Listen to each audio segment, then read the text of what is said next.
Bonsoir à toutes et à tous et bienvenue dans votre grande édition du journal sur Congo 26 Télévision. À la une de l'actualité, c'est un tournant majeur pour l'architecture législative de la République démocratique du Congo. L'Assemblée nationale a officiellement adopté ce mardi 9 juin 2026 le projet de loi organique relative au référendum.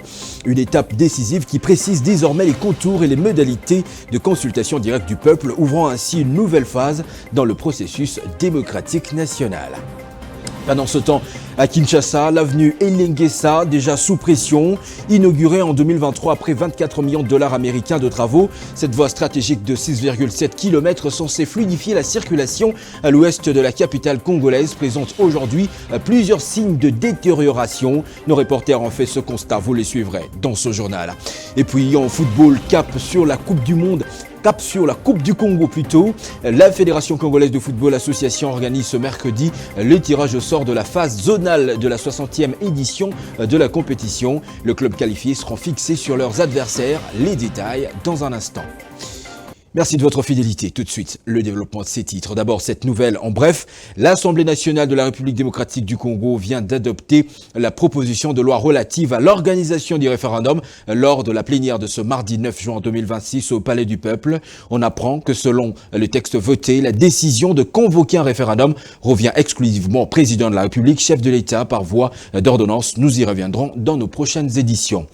Campagne électorale à grand spectacle, discours aux accents présidentiels et parfois même exigences protocolaires dignes des institutions de l'État, prestations de serment, conseil de ministres. Dans plusieurs universités de la République démocratique du Congo, les comités estudiantins prennent des allures gouvernementales, un phénomène qui suscite de nombreuses critiques alors que la priorité devrait rester la formation académique. Notre rédaction s'est penchée sur cette chronique. Ils se font appeler président, ministre ou directeur de cabinet. Ils organisent des élections, mettent en place des gouvernements, tiennent des réunions baptisées Conseil des ministres et prononcent des discours devant leurs camarades. Dans plusieurs établissements d'enseignement supérieur du pays, les structures de représentation estudiantines ont progressivement adopté des codes et des pratiques du monde politique. Sur certains campus, les campagnes électorales mobilisent pendant plusieurs semaines des centaines d'étudiants. Affiches, slogans, équipes de communication, meetings et alliances occupent une place de plus en plus importante dans la vie universitaire. Pour de nombreux observateurs, cette pratique interroge, car derrière les décorums et les ambitions affichées, une question revient avec insistance. Les étudiants ne sont-ils pas en train de perdre de vue leur mission première, celle d'étudier et de se préparer à intégrer le monde professionnel pour un développement harmonieux? Pendant que certains responsables et estudiantins multiplient des cérémonies protocolaires, les universités congolaises continuent de faire face à des défis majeurs. Insuffisance d'infrastructures, manque d'équipements pédagogiques et difficultés liées à la qualité de la formation ou tout simplement une formation en déphasage avec les défis de la société moderne. Des enseignants regrettent de voir certains étudiants consacrer davantage de leur temps aux activités politiques universitaires qu'à leurs cours ou à leurs recherches. Cette fascination pour les fonctions et les titres détourne une partie de la jeunesse estudiantine des exigences académiques. Ce phénomène prend parfois des proportions qui choquent jusque dans les milieux universitaires eux-mêmes. Exigences d'honneur particulières, cortège d'accompagnement ou encore mise en scène de l'autorité. Autant de comportements qui, pour certains, n'ont pas leur place dans une institution dédiée au savoir. Pour plusieurs acteurs du secteur de l'enseignement supérieur, la représentation estudiantine reste indispensable, mais elle devrait se limiter à la défense des intérêts des étudiants et à l'amélioration de leurs conditions d'études, sans reproduire des pratiques et la pesanteur du monde politique. Face à cette situation, des voix se lèvent pour demander un encadrement plus strict des activités des comités estudiantins. Elles appellent les autorités académiques et le ministère de l'enseignement supérieur et universitaire à recentrer la vie universitaire sur l'excellence de la formation et l'innovation dans la recherche, car pour beaucoup, l'université doit former des compétences et des citoyens responsables et non pas pour servir de scène à des ambitions de pouvoir prématuré. Une préoccupation qui alimente aujourd'hui des débats dans plusieurs campus à travers le pays.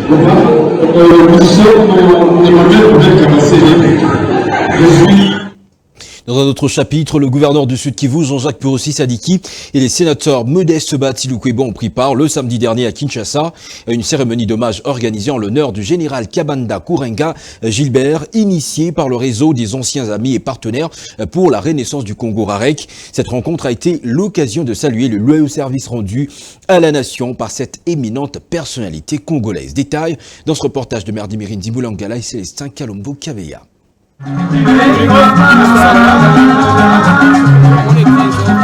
Cette rencontre à laquelle ont pris part autorités politiques, universitaires, militaires et membres de la société civile visait à rendre hommage au général professeur Dr Kabanda Kurenga Gilbert, organisée par le réseau des anciens, amis et partenaires pour la renaissance du Congo Rarek. Cette cérémonie a permis de mettre en lumière le parcours exceptionnel d'un homme présenté comme un modèle des compétences, de loyauté, d'excellence et de patriotisme. Plusieurs personnalités se sont succédées à la tribune pour témoigner de l'apport du général professeur Dr Kabanda Kurenga Gilbert à la construction de la nation congolaise, parmi lesquels la ministre de l'enseignement supérieur et universitaire. Dans ce pays, nous avons besoin de modèles, des hommes qui prouvent que l'excellence n'a pas d'âge, que le service n'a pas de retraite, que la science est un combat de toute une vie. Vous êtes ce modèle. La nation est fière de vous. La nation vous célèbre. La nation vous porte dans son cœur.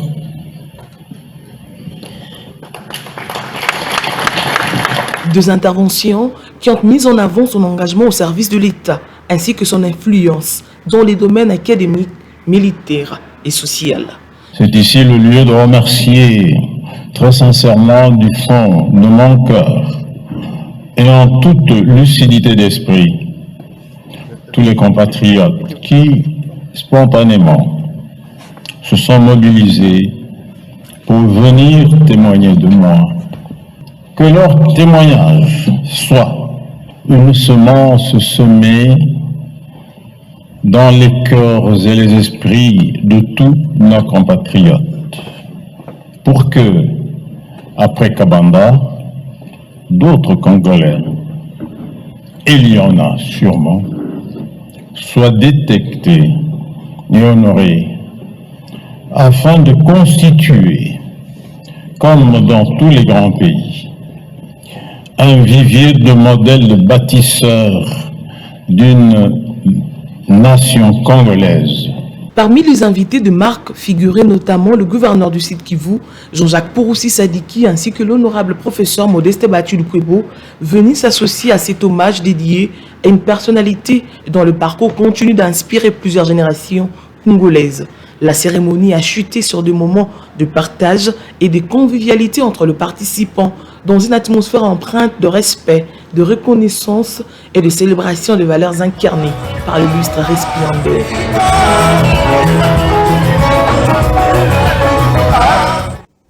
Dans le cadre de la 5e édition de la Caravane de la Paix Festiras, une soirée de gala de bienfaisance a été organisée le vendredi 6 juin à l'hôtel Hilton de Kinshasa, placé sous le patronage de Aimé Bougie Sangara, président de l'Assemblée nationale. Cette rencontre avait pour objectif la mobilisation des fonds destinés au projet Amanibora Sangué.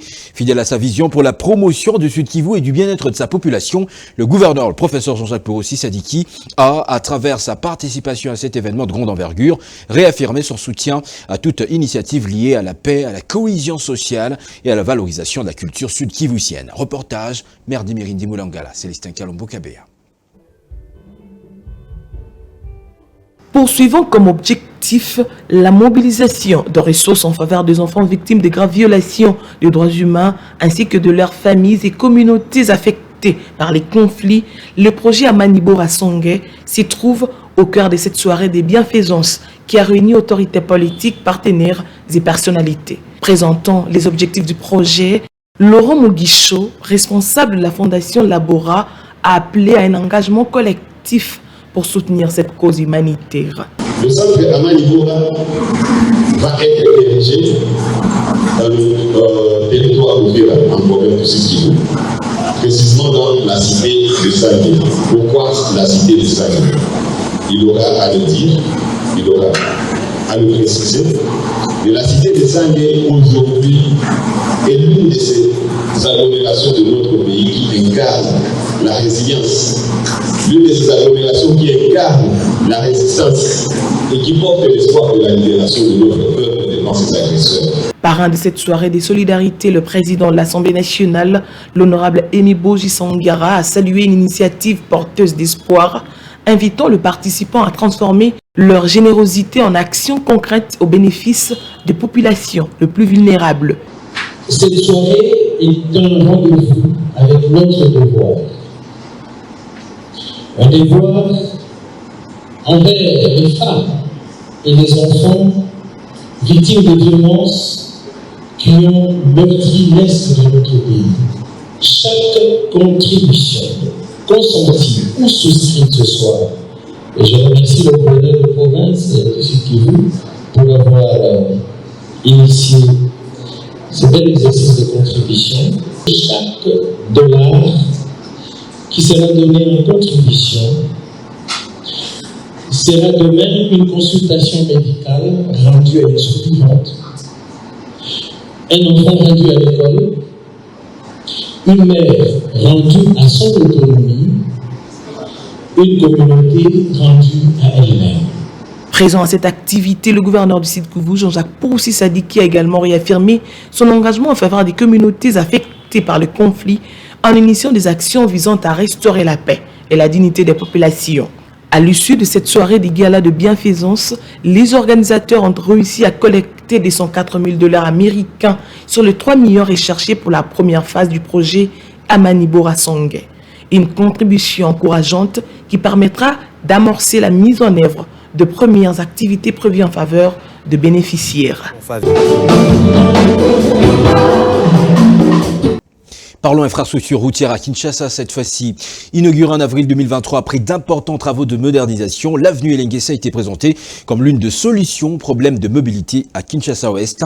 L'angle des 6,7 km est financé à hauteur de 24 millions de $ américains. Cette voie reliant plusieurs municipalités devrait faciliter l'approvisionnement des grands marchés de la ville. Mais elle accuse actuellement plusieurs signes de dégradation au grand regret des usagers. Meshak Lofaka ici signe ce reportage. Elengesa, voie publique d'intérêt économique, suscite plutôt d'inquiétudes et interrogations. Réhabilitée il y a plus de 3 ans passés, cette route se trouve à nouveau dans un état de délabrement avancé. La chaussée présente déjà plusieurs signes de détérioration, compliquant la circulation des véhicules, motocyclistes et piétons. Conséquence directe, des embouteillages fréquents et un ralentissement des mobilités sous cet axe pourtant considéré comme vital pour les habitants de Mongafula, Selembao, Makala et d'autres communes de Kinshasa Centre, souhaitant rejoindre rapidement le centre-ville. Mais tala musala basala tozonio kwa madongi moyete mitu kezo kufabiso papa fati luka bato malamu babongisa nzela papa merci ba papa na ya kala o basala na tango kala biso to yebaka na tango kala ne kota kala ba esalongo ba kuti salite liboso lupangu ba okanga bino mais lelo to yebisa longo koma 500 francs. Bon, mais quand on a papa ne kala o basala la kala ba yeba kuti salite ba kangi bino est-ce que ekenda wapine chez lo kwa terrasse ezo senga vraiment compagnie bazui ba poneta ba jeune garçon o bazo si ça ba classe pour musala ezala raté au pied bangata ne fils que bo foot bango ba na tongo basali musala mais lele comment salongo bo futi bango 500 francs. Est-ce que tu as raisonné pour compagnie ezala raté mais terrasse ezala roi faut besoin compagnie L'une des principales voies de Kinshasa, Elengesa, relie bypass à Mongafula et le boulevard du 30 juin via l'avenue Kassavubu. Sa dégradation progressive relance ainsi les débats sur la qualité et surtout l'entretien des infrastructures publiques à Kinshasa. Dans le même contexte, construire c'est bien, mais construire selon les normes c'est mieux. Face au délabrement précoce des artères réhabilitées dans la ville de Kinshasa, la question de la qualité des travaux est au cœur des débats. Pour comprendre ce cercle vicieux des routes jetables, des questions se posent. Absence d'études d'impact, mauvaise gestion des eaux ou matériaux inadaptés. Découvrez le diagnostic d'un architecte dans ce reportage signé Israël Nguita. Selon l'architecte Junior Kubanza, l'effondrement de routes dans la ville de Kinshasa et à travers le pays de quelques temps seulement après leur construction est lié à plusieurs causes, entre autres l'absence d'études sérieuses en amont, transformant ainsi chaque chantier en loterie. L'application du goudron sur un sol saturé d'eau sans se soucier de la structure profonde de la chaussée. La chaussée en soi, si elle s'intègre le plus tôt possible, il y a des causes. Et parmi les causes, d'abord, si quand cette chaussée a été faite sans paniveau, sans collecteur, les eaux vont se tenir dessus, et avec le temps, ça va s'user. Et aussi, si les matériaux qui ont été mis en œuvre n'ont pas été bien étudiés, bien dosés, tout ça aussi, avec les charges de véhicules aussi, ça peut aussi arriver à abîmer la chaussée. C'est un peu ça.